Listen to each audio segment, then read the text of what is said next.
So it is now my pleasure to bring President Farish to the podium. Before I bring him up here, I want to say that it really isn't a coincidence that the revival of the Alumni Awards is coincident with President Farish taking the helm at Roger Williams in 2011. I really can't imagine a leader who is more authentic in his drive for excellence, for relevance, and for impact, and for access in higher education. Don Farish is a leader not only for RWU, but really a compelling voice in the 21st century for higher education and really lifting up the entire enterprise. He cares deeply about our alumni community and will, before long, create an army of believers in his vision for the future of Roger Williams University. So please help me welcome President Farish.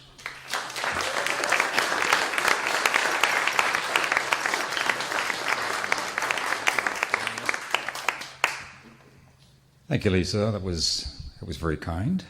I'm going to give you that $20 later.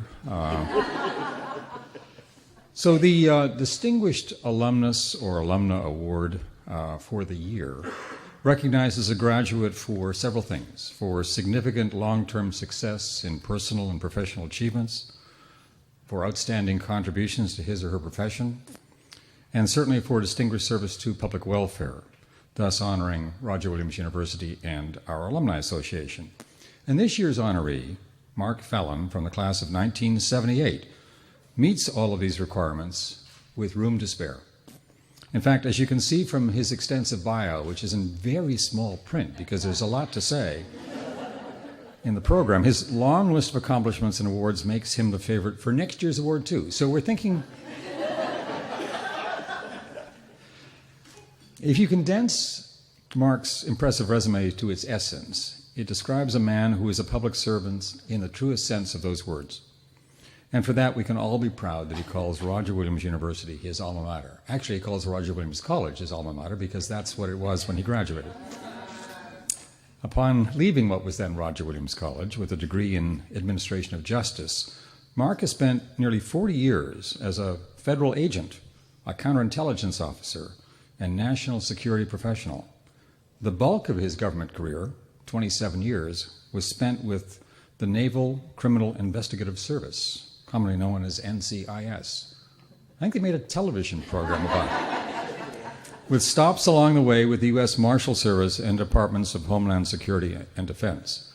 Mark has been intimately involved in some of the most significant terrorist investigations of the last 25 years, including the attack on the USS Cole in Yemen, the investigation of Sheikh Omar Abdel Rahman, the so-called blind sheikh, on American soil, and the aftermath of the 9/11 attacks. Mark continues to use his vast knowledge and highly honed practical skills in the private sector as director of Club Fed. That's Club, not Club Med, Club Fed, different place, which provides strategic consulting services to public and private clients in the areas of crisis management, risk assessment, and insider threats.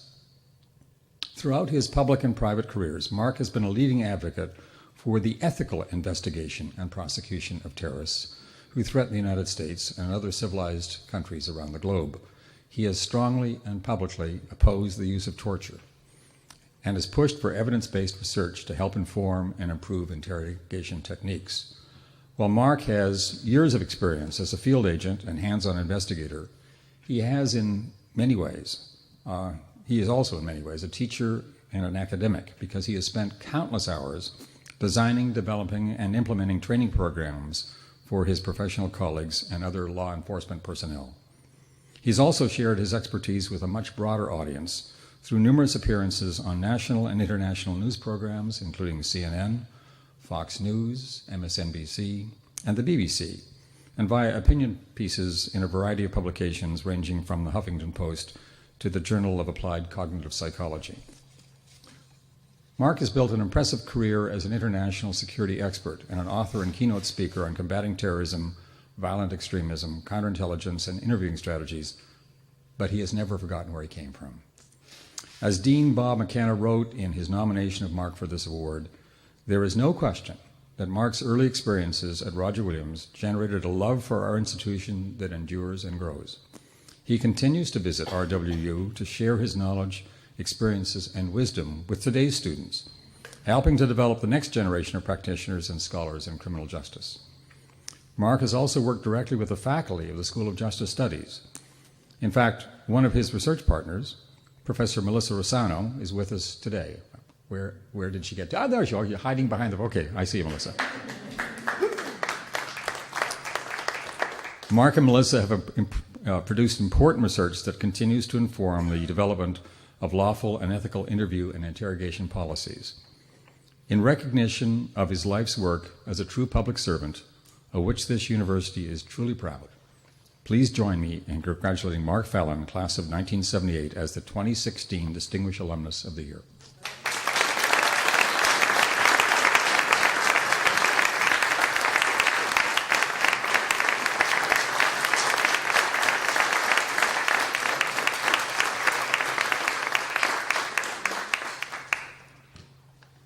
Well, President Farish, thank you so much. I want to first and foremost thank the Justice Studies Program, Stephanie Manzi and Bob McKee and Melissa Rossano for the nomination for this. It's a humbling honor for me to be here with you.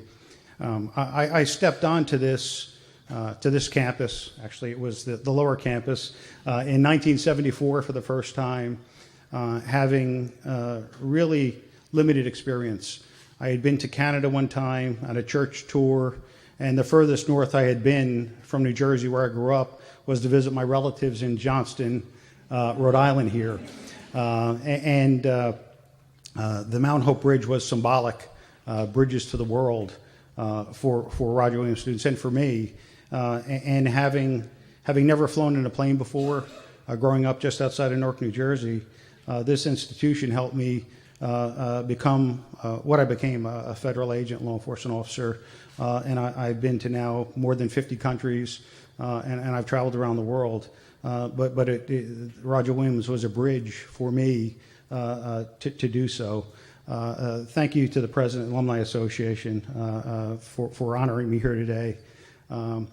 I told my wife, she always threatens me that I embarrass her when I'm up before a microphone. Particularly the time I was on CNN, he said, "Did you just call Dick Cheney a liar?" I said, "Yeah, I said,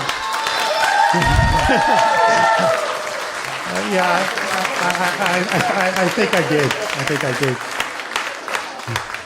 So preparing to come here, I was trying to think of how I can boil down in a few words what I learned here at Roger Williams.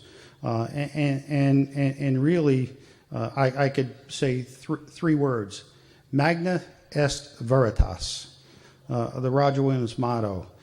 Truth is mighty.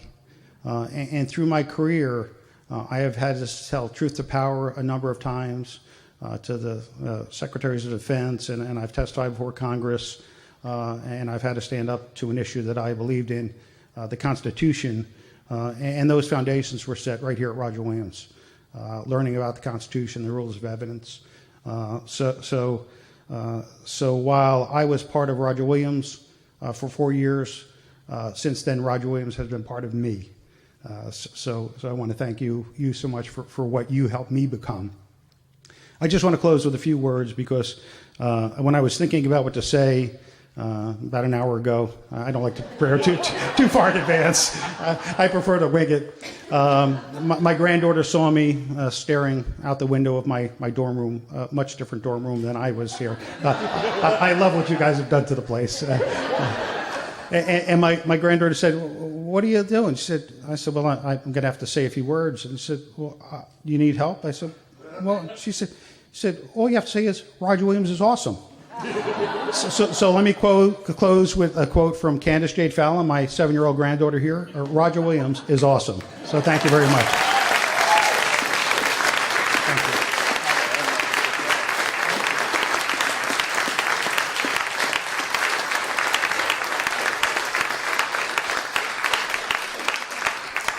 you. Aren't you glad we brought the Alumni Awards back?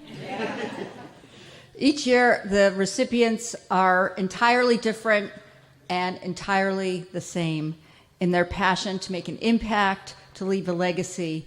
And it tells me that there's something special in the DNA of this institution. It's so clear that our graduates are driven to make a difference in society in ways that are meaningful and intimate and bring credit to their profession above and beyond mere personal notoriety or gain. And it's so important that we acknowledge their accomplishments because in many ways they are our own. Again, I want to thank the faculty and family and friends and alumni for joining us here today. And let's give another round of applause to all of our honorees.